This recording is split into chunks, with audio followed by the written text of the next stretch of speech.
ফুলি বাপ জানামের আদর করে নাম রাখছিল ফুলবানি। আমাগো গ্রামে হো বলে আমরা এটাকে ফুল। তখন থেকে আমার নাম হয়ে গেল ফুলি। আমার না একটা প্রিয় জিনিস ছিল, এটা কি আপনি জানুন? এইটা হলো একটা ছাগলের বাচ্চা, তার নাম না টুনু।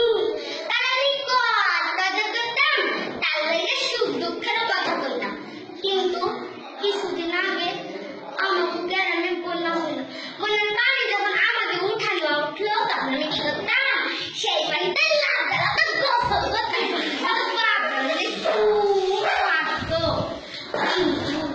একদিন রাতে আমাকে গ্রামে বন্যা হলো।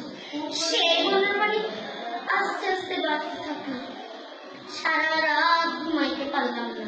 সকালে ওইটা বাপ জানলে কই, বাপ জান, আরে আরে ও বাপ জান, আমার টুনু যখন আমার টুনু তাহলে তো দেখি না।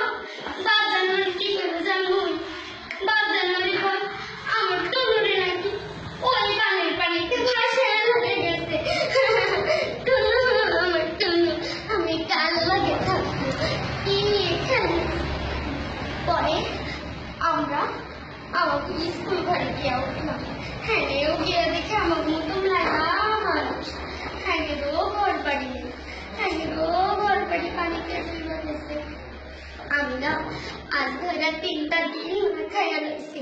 খুদায় সত্যি আমার পেটটা জ্বলে যাইতেছে। তখন দেখি বেটি রুটি খাইতেছে।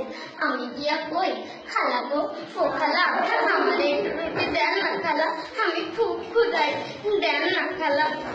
খালাই আমার দিল না। খালাই বা কই পাবে? খালাই তো আশ্রয় কেন্দ্রে থাকে। শুনছি সরকার নাকি